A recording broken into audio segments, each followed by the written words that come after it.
Baik, Assalamualaikum warahmatullahi wabarakatuh. Bismillahirrahmanirrahim.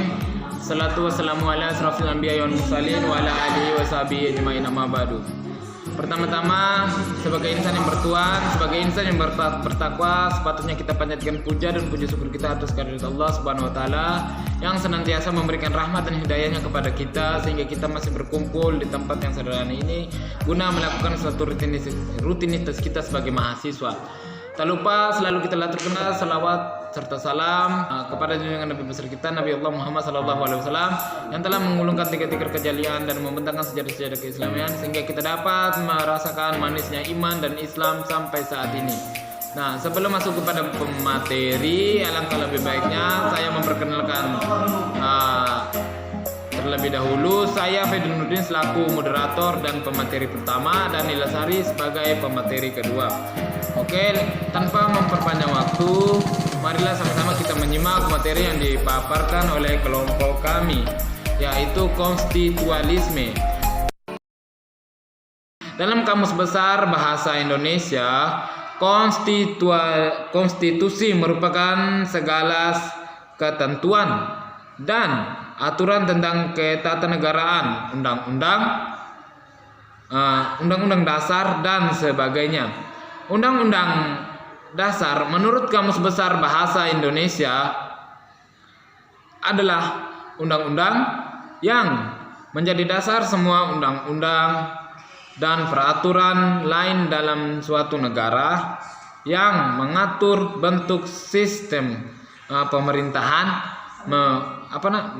pembagian kekuasaan, wewenang badan-badan pemerintahan dan sebagainya. Konstitusi menurut Kisi Versen dalam bukunya yang berjudul Modern Constitution membagi pengertian konstitusi ke dalam pengertian luas dan sempit.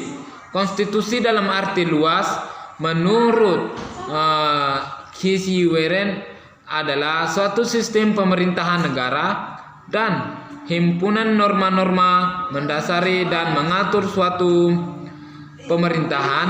Norma-norma tersebut terdiri dari norma yudisi dan norma non-yuridis atau ekstralegal.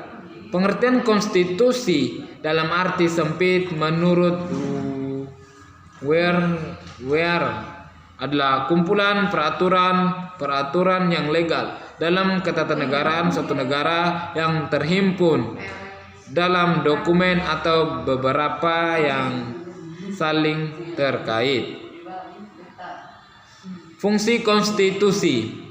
Konstitusi berfungsi sebagai dokumen nasional, dan yang kedua, konstitusi sebagai piagam kelahiran negara baru. Ketiga, konstitusi sebagai sumber hukum tertinggi. Keempat, konstitusi sebagai identitas nasional dan lambang persatuan. Kelima, konstitusi sebagai alat untuk membatasi kekuasaan. Keenam, konstitusi sebagai pelindung hak asasi manusia dan kebebasan warga negara. Oke, mungkin itu saja pemateri pertama yang dapat saya paparkan. Selanjutnya dilanjuti oleh pemateri kedua. Kepada Saudari Nila Sari, waktu dan tempat saya persilakan. Baik, terima kasih atas kesempatan yang diberikan oleh saya. Baik, saya akan melanjutkan dari pemateri pertama tentang konstitunasionalisme. Konstitunasionalisme merupakan konsep transplant dari Barat yang menyebar ke seluruh dunia termasuk Asia. Sebagian besar dari misi penyebaran doktrin negara hukum rule of law dimulai sejak era 1990-an. Sebagian besar dari negara Eropa Timur mulai melakukan reformasi hukum termasuk mengamandemenkan konstitusi mereka. Sebagian besar negara di Amerika Latin telah mengakui akan kebutuhan rule of law dalam sebuah reformasi hukum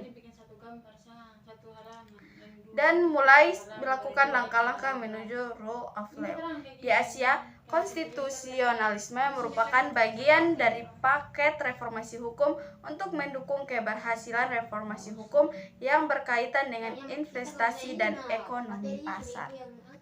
Karl French menegakkan bahwa konstitusionalisme mensyaratkan prinsip kekuasaan, akuntabilitas dari pemerintah, dan jaminan hak asasi manusia.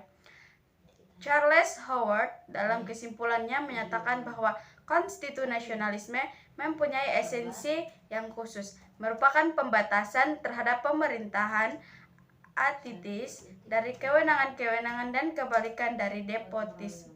Mark Tushead berpendapat bahwa komponen konstitusionalisme meliputi komitmen terhadap rule of law, peradilan yang independen, dan pemilihan umum yang bebas dan terbuka. Sekian dari saya kembalikan kepada moderator. Mungkin itu saja yang dapat kami sampaikan, kurang dan lebihnya kami mohon maaf. Wallahul muwaffiq ila aqwamit thoriq. Wassalamualaikum warahmatullahi wabarakatuh.